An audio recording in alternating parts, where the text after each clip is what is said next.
ओम नमो Narayan channel प्रस्तुत करता है श्रीमद् भागवत महापुराण के अध्यायों का सरल हिंदी रूपांतरण। आइए सुनते हैं। ओम नमो भगवते वासुदेवाय। अब हम श्रीमद् भागवत महापुराण के चतुर्थ स्कंद के द्वितीय अध्याय का पाठ करेंगे, जिसमें भगवान शिव और दक्ष प्रजापति का मनोमालिन्य अर्थात भगवान शिव और दक्ष प्रजापति की कथा का अध्ययन करेंगे। विदुर जी ने पूछा, ब्राह्मण, प्रजापति दक्ष तो अपनी लड़कियों से बहुत ही स्नेह रखते थे, फिर उन्होंने अपनी कन्या सती का अनादर करके शीलवानों में सबसे श्रेष्ठ श्री महादेव जी से द्वेष अर्थात शत्रुता क्यों की? महादेव जी भी चराचर के गुरु, बैर रहित शांत मूर्ति, आत्मा राम और जगत के परम आराध्य देव हैं। उनसे भला कोई क्यों बैर करेगा?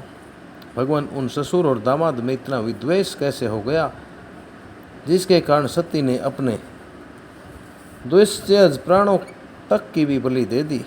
यह आप मुझसे कहिए। श्री मैत्रेय ऋषि जी कहते हैं कि विदुर जी, पहले एक बार प्रजापतियों के यज्ञ में सब बड़े बड़े ऋषि, देवता, मुनि और अग्नि आदि अपने अपने अनुयायियों के साथ इकट्ठे हुए थे। उस समय प्रजापति दक्ष ने भी उस सभा में प्रवेश किया।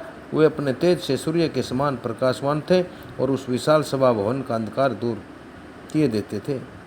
उन्हें आया देख ब्रह्मा जी और महादेव जी के अतिरिक्त अग्नि पर्यंत सभी सभासद उनके तेज से प्रभावित होकर अपने अपने आसनों से उठकर खड़े हो गए। इस प्रकार समस्त सभासदों से भली भांति सम्मान प्राप्त करके तेजस्वी दक्ष जगत पिता ब्रह्मा जी को प्रणाम कर उनकी आज्ञा से अपने आसन पर बैठ गए।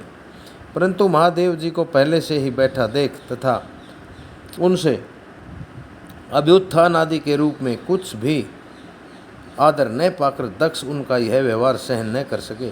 उन्होंने उनकी ओर टेढ़ी नज़र से इस प्रकार देखा मानो उन्हें वे क्रोध अग्नि से जला डालेंगे। फिर कहने लगे, देवता और अग्नियों के सहित समस्त ब्रह्म ऋषि गण मेरी बात सुने।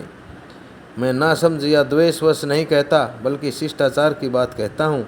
यह निर्लज महादेव समस्त लोकपालों की पवित्र कृति को धूल में मिला रहा है।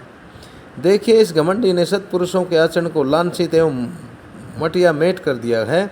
बंदर के से नेत्र वाले इसने सत्पुरुषों के समान मेरी सावित्री श्री की मृग नैनी पवित्र कन्या का अग्नि और ब्राह्मणों के सामने पाणी ग्रहण किया था, अर्थात उसको ग्रहण कर लिया था। इसलिए यह एक प्रकार मेरे पुत्र के समान हो गया। उचित तो यह था कि यह उठकर मेरा स्वागत करता, मुझे प्रणाम करता, परंतु इसने वाणी से भी मेरा सत्कार नहीं किया। हाय, जिस प्रकार शूद्र को कोई वेद पढ़ा दे, उसी प्रकार मैंने इच्छा न होते हुए भी भावीवश इसको अपनी सुकुमारी कन्या दे दी। इसने सत्कर्म का लोप कर दिया। यह सदा अपवित्र रहता है, बड़ा घमंडी है और धर्म की मर्यादा को तोड़ रहा है। यह प्रेतों के निवास स्थान भयंकर शमशानों में भूत प्रेतों को साथ लिए घूमता रहता है। पूरे पागल की तरह सिर के बाल बिखेरे नंग धड़ंग भटकता है, कभी हंसता है कभी रोता है। यह सारे शरीर पर चिता की अपवित्र भस्म लपेटे रहता है। गले में भूतों के पहनने योग्य निर्मुंडों की माला और सारे शरीर में हड्डियों के गहने पहने रखता है। यह बस नाम भर का ही शिव है, वास्तव में पूरा अशिव अमंगल रूप। जैसे यह स्वयं मत वाला है, वैसे ही इसे मत वाले ही प्यारे लगते हैं। भूत प्रेत प्रमथ आदि निरे तमोगुणी स्वभाव वाले जीवों का यह नेता है। अरे, मैंने केवल ब्रह्मा जी के बहकावे में आकर ऐसे भूतों के सिरदार, आचारहीन और दुष्ट स्वभाव वाले को अपनी भोली भाली बेटी ब्याह दी। श्री मैत्रेय ऋषि जी आगे कहते हैं, विदुर जी, दक्ष ने इस प्रकार महादेव जी को बहुत भला बुरा कहा, फिर भी उन्होंने इसका कोई प्रतिकार नहीं किया, अर्थात फिर भी शिव द्वारा इसका कोई उत्तर नहीं दिया गया। वे पहले की तरह निश्चल भाव से बैठे रहे। इससे दक्ष के क्रोध का पारा और भी ऊंचा चढ़ गया और वे जल हाथ में लेकर उन्हें शाप देने को तैयार हो गए। दक्ष ने कहा, यह महादेव देवताओं में बड़ा ही अधम है। अब से इसे इंद्र, उपेंद्र आदि देवताओं के साथ यज्ञ का भाग न मिले। उपस्थित मुख्य सभासदों ने उन्हें बहुत मना किया, परंतु उन्होंने किसी की नहीं सुनी। महादेव जी को श्राप ही दे दिया। फिर वे अत्यंत क्रोधित हो उस सभा से निकलकर अपने घर से चले गए। जब श्री शंकर के अनुयायियों में अग्रगण्य नंदीश्वर को मालूम हुआ कि दक्ष ने शाप दिया है, तो वे क्रोध से तमतमा उठे और उन्होंने दक्ष तथा उन ब्राह्मणों को जिन्होंने दक्ष के दुर्वचनों का अनुमोदन किया था, अर्थात समर्थन किया था, बड़ा भयंकर श्राप दिया। नंदीश्वर जी बोले, जो इस मरण धर्मा शरीर में ही अभिमान करके किसी से भी द्रोह न करने वाले भगवान शंकर से द्वेष करता है, वह भेद बुद्धि वाला मूर्ख दक्ष तत्व ज्ञान से विमुख ही रहे, अर्थात उसे तत्व ज्ञान का ज्ञान न रहेगा। यह चातुर्मास्य यज्ञ करने वालों को अक्षय पुण्य प्राप्त होता है, अर्थात जो कभी नष्ट न हो ऐसा पुण्य प्राप्त होता है। आदि अर्थवाद रूप वेद वाक्यों से मोहित एवं विवेक भ्रष्ट होकर विषय सुख की इच्छा से कपट धर्म से गृहस्थाश्रम में आसक्त रहकर कर्म कांड में ही लगा रहता है। इसकी बुद्धि देह आदि में आत्म भाव का चिंतन करने वाली है, उसके द्वारा इसने आत्म स्वरूप को भुला दिया है। यह साक्षात पशु के ही समान है, अतः अत्यंत स्त्री लंपट हो और शीघ्र ही इसका मुंह बकरे का हो जाए। यह मूर्ख क्रम में अज्ञान को ही विद्या समझता है, इसलिए यह और जो लोग भगवान शंकर का अपमान करने वाले इस दुष्ट के पीछे पीछे चलने वाले हैं, वे सभी जन्म मरण रूप संसार चक्र में पड़े रहें। वेद वाणी रूप लता फलश्रुति रूप फूलों से सुशोभित है, उसके क्रम फल रूप मनमोहक गंध से इनके चित्त अक्षुब्ध हो रहे हैं, इससे ये शंकर द्रोही कर्मों के जाल में ही फंसे रहे। ब्राह्मण लोग भक्ष्य के विचार को छोड़कर केवल पेट पालने के लिए ही विद्या तप और व्रत आदि का आश्रय लें तथा धन शरीर और इंद्रियों के सुख को ही सुख मानकर उन्हीं के गुलाम बनकर दुनिया में भीख मांगते भटका करें। अर्थात जब दक्ष के द्वारा शंकर जी का सभा के अंदर अपमान किया गया और इस अपमान के बारे में नंदी जी को पता चला, तो नंदी जी ने दक्ष को भी श्राप दिया तथा सभा के अंदर बैठे हुए ब्राह्मणों को भी इस प्रकार से श्राप दे दिया कि जो ब्राह्मण लोग इस सभा के अंदर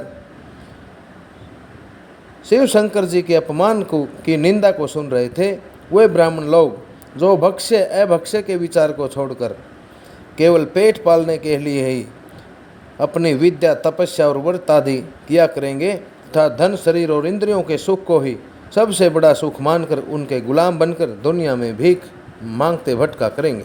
इस प्रकार का नंदी महाराज ने सभा में ब्राह्मणों को श्राप दे दिया।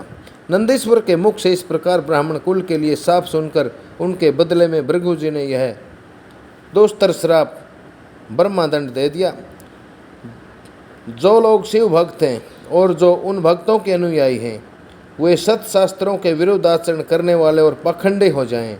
जो लोग सोच आचार विहीन मंदबुद्धि तथा जटा राख और हड्डियों को धारण करने वाले हैं, वे ही शैव संप्रदाय में दीक्षित हों, जिसमें सुरा और आसव ही देवताओं के समान आदरणीय हैं। अरे तुम लोग जो धर्म मर्यादा के संस्थापक एवं वर्ण आश्रमियों के रक्षक वेद और ब्राह्मणों की निंदा करते हो, इससे मालूम होता है तुमने पाखंड का आश्रय ले रखा है। यह वेद मार्ग ही लोगों के लिए कल्याणकारी और सनातन मार्ग है। पूर्व पुरुष इसी पर चलते आए हैं, अर्थात पहले से ही पुरुष लोग सभी इसी मार्ग पे चलते आए हैं जो ब्राह्मणों द्वारा बताया गया है, और इसके मूल साक्षात श्री विष्णु भगवान हैं। तुम लोग सत्पुरुषों के परम पवित्र और सनातन मार्ग स्वरूप वेद की निंदा करते हो, इसलिए उस पाखंडी मार्ग में जाओ जिसमें भूतों के सरदार तुम्हारे इष्ट देव निवास करते हैं। श्री मैत्रेय ऋषि जी आगे कहते हैं, विदुर जी, भृगु ऋषि के इस प्रकार शाप देने पर भगवान शंकर कुछ उदास से हो वहाँ से अपने अनुयायियों से ही चल दिए। वहाँ प्रजापति लोग जो यज्ञ कर रहे थे उसमें पुरुषोत्तम श्री हरि ही उपास्य देव थे, अर्थात प्रभु विष्णु की ही वहाँ उपासना हो रही थी, और वह यज्ञ 1000 वर्ष में समाप्त होने वाला था। उसे समाप्त कर उन प्रजापतियों ने श्री गंगा यमुना के संगम में यज्ञ अंत के बाद स्नान किया और फिर प्रसन्न मन से वे अपने अपने स्थानों को चले गए। इस प्रकार श्रीमद्भागवत महापुराण के चतुर्थ स्कंद के अंदर दक्ष शापो नाम द्वितीयो अध्याय। ओम नमो भगवते वासुदेवाय। मेरा सभी श्रोताओं से नम्र निवेदन कि ओम नमो नारायण चैनल एक सनातन चैनल है तथा श्रीमद्भागवत महापुराण भी एक बहुत बड़ा सनातन पुराण है। कृपा सनातन धर्म के प्रचार और प्रसार के लिए इन अध्यायों को श्रवण करें तथा आगे से आगे प्रचारित करके चैनल को सब्सक्राइब करें तथा पुण्य के भागी बने। इन्हीं शब्दों के साथ नरेंद्र कौशिक का ओम नमो भगवते वासुदेवाय। ओम नमो भगवते वासुदेवाय।